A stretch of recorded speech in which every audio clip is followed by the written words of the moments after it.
Hey everybody, Alan Weber here from the Mayor's office on a Thursday afternoon.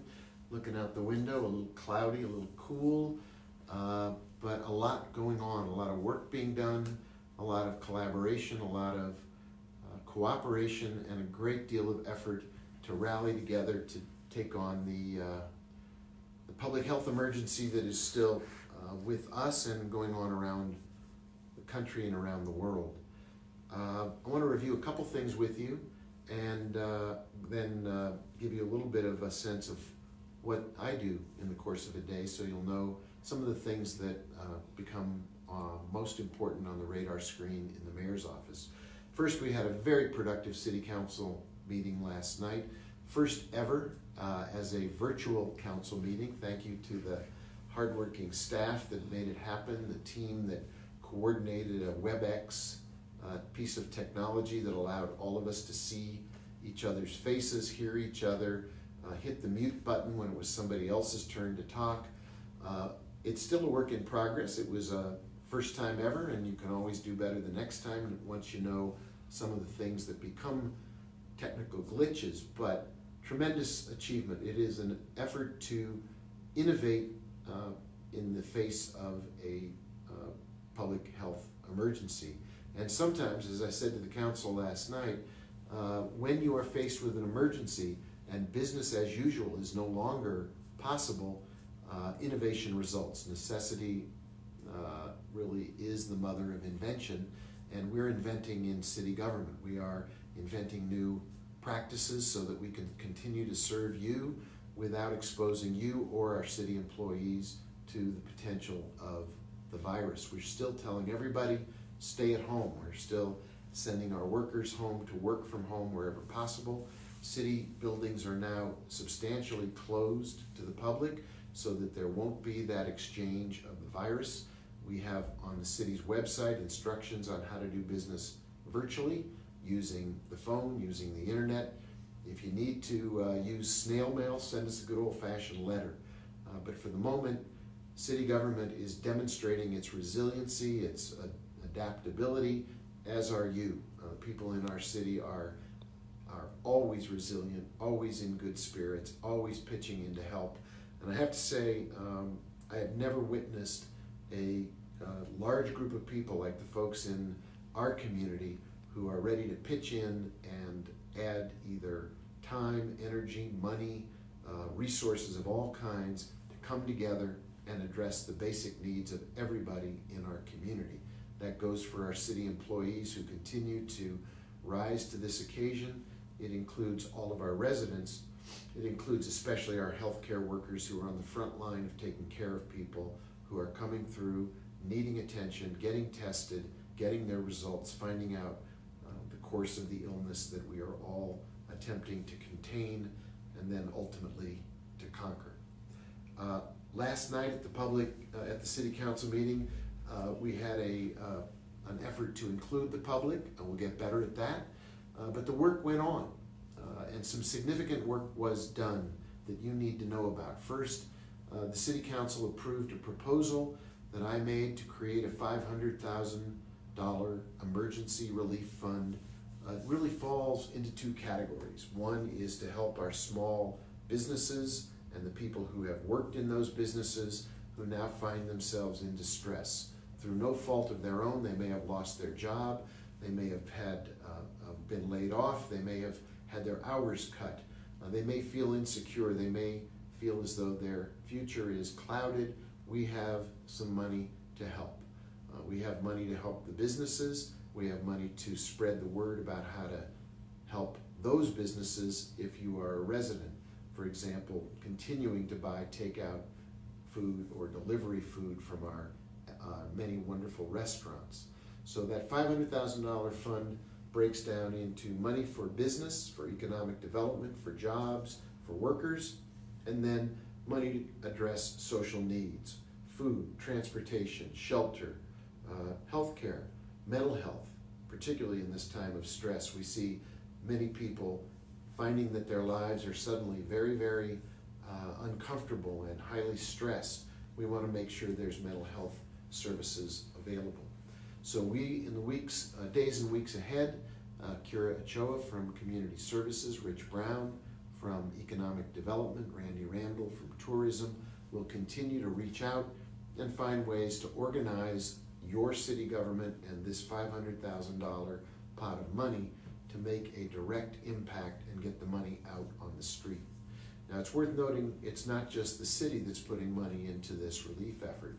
Tip of the hat to the state, which is creating a $100 million fund for relief statewide.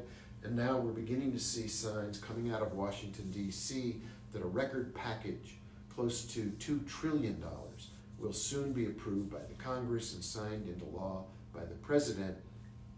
That money will also send checks to people who need relief, extend unemployment benefits, provide extended loans to small businesses so they can keep people on the job, and begin the process of pumping money into the economy so that the economy begins to revive and to churn forward rather than be frozen in place because of this virus.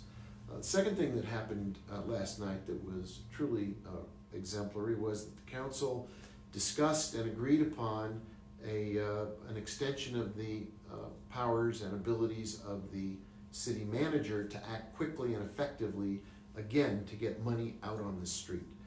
It's a little bit of a inside the city government fact, but right now, contracts, which is how we do business, contracts above $60,000 have to go through an extended process of committee meetings and then finally being voted on by the city council. These are all contracts where the money was already allocated in the budget and approved by the council. So now we're just activating those contracts. Well, last night, recognizing that we need to streamline the way city government works and get those contracts through quicker, faster, and the money out on the street into our business community, hiring people to go to work, council agreed to a proposal to increase the city manager's authority from $60,000 to $200,000. It's worth noting that the county manager, who is a very, very talented person in her own right, has budget authority up to $250,000. So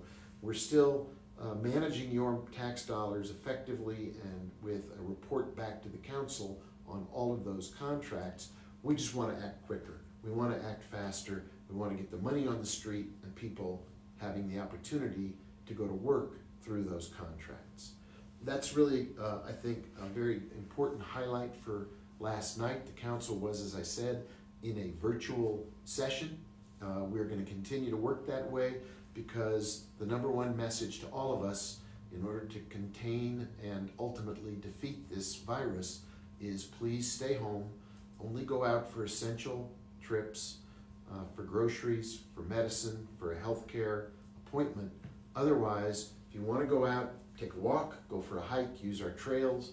Parks are open. The golf course is closed.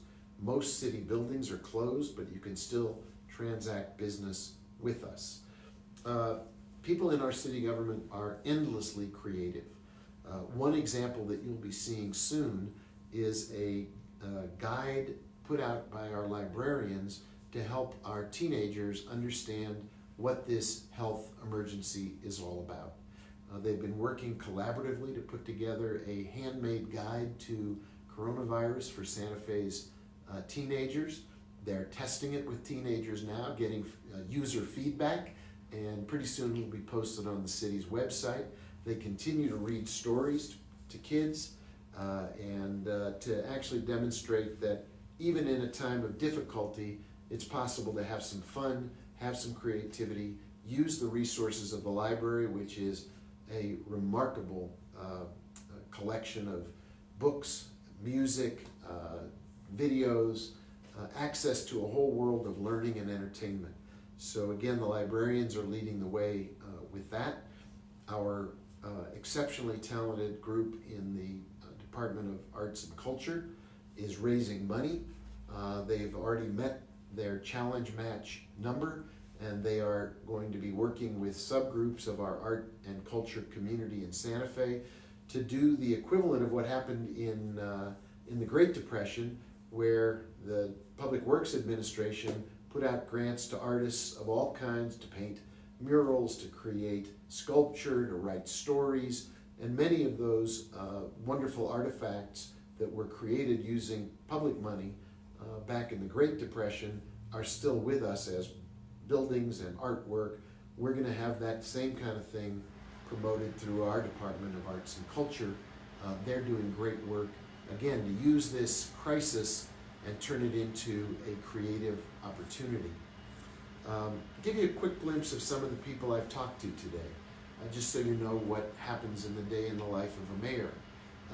The morning started out with a meeting of all of our directors, virtual meeting of course, using WebEx with pictures of all of our directors on the screen and interaction to talk about everything from response to this coronavirus issue to future opportunities when the cloud is passed. How will we make sure that the city is resilient and ready to go back to work? And Randy Randall in tourism is already meeting with our ad agency that promotes Santa Fe to tourists, because we're going to want people to come back.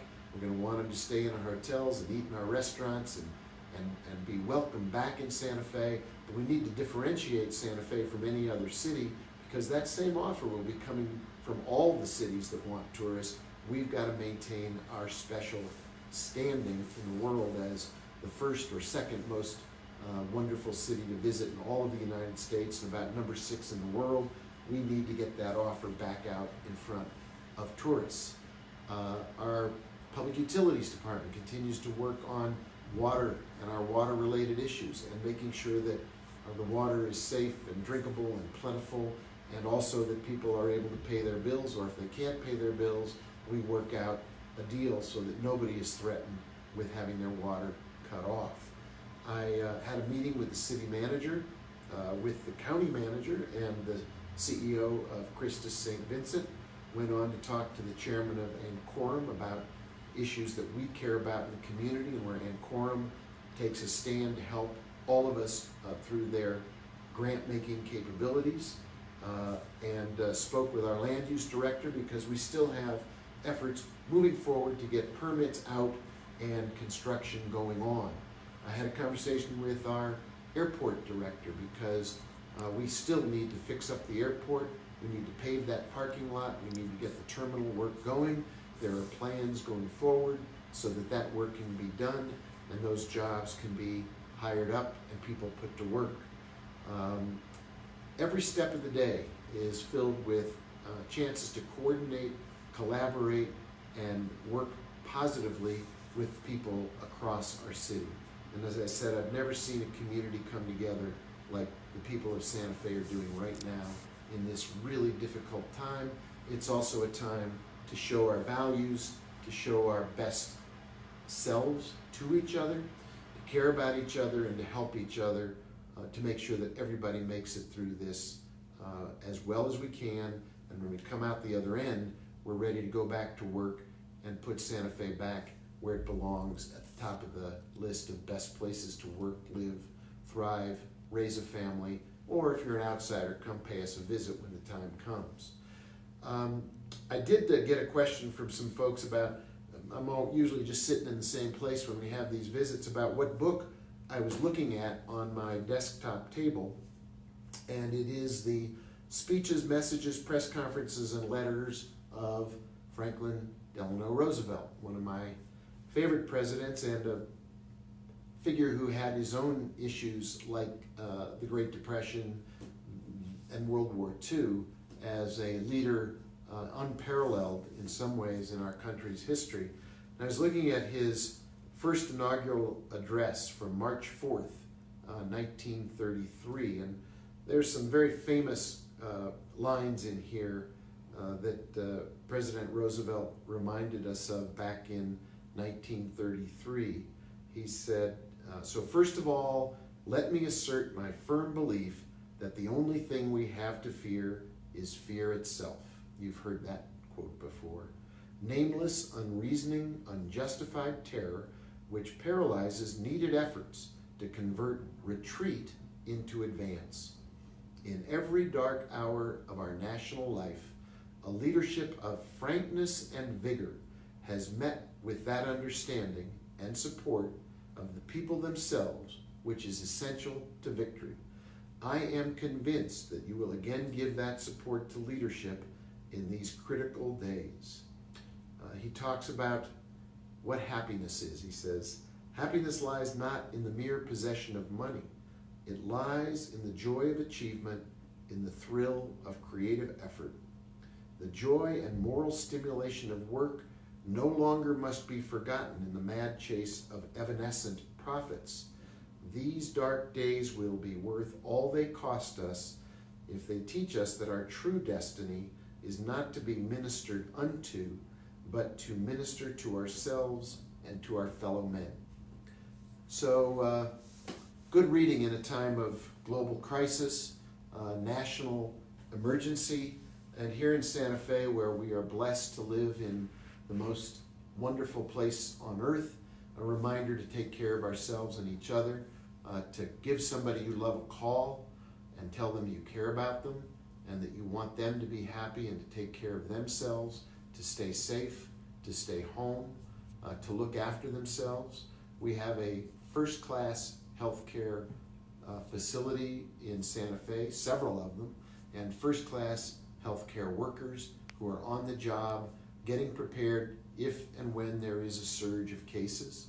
We're looking after some of our neediest and most vulnerable people and extending services to them and building a network of collaboration, coordination, safety, and security for everyone who lives in our city. We'll be putting that $500,000 to work very shortly and looking to the state and the federal government for even more resources as we continue to stop the spread of the disease, handle the healthcare crisis, and then pivot and address the economic and social impacts caused by this healthcare emergency. Well, that about wraps it up for today. Please do send me your questions. I'm happy to answer them. I left out one detail that I enjoyed this morning. I kicked off the morning with an 8 o'clock radio visit with our friends at K Suave. So a tip of the hat to them for being a great resource for our community, getting the word out, connecting with our community, spreading the message that we're all in it together. We're all going to make it together. We're all going to stand together, work together. We are all together, Santa Fe. Thanks for watching. I'll see you tomorrow.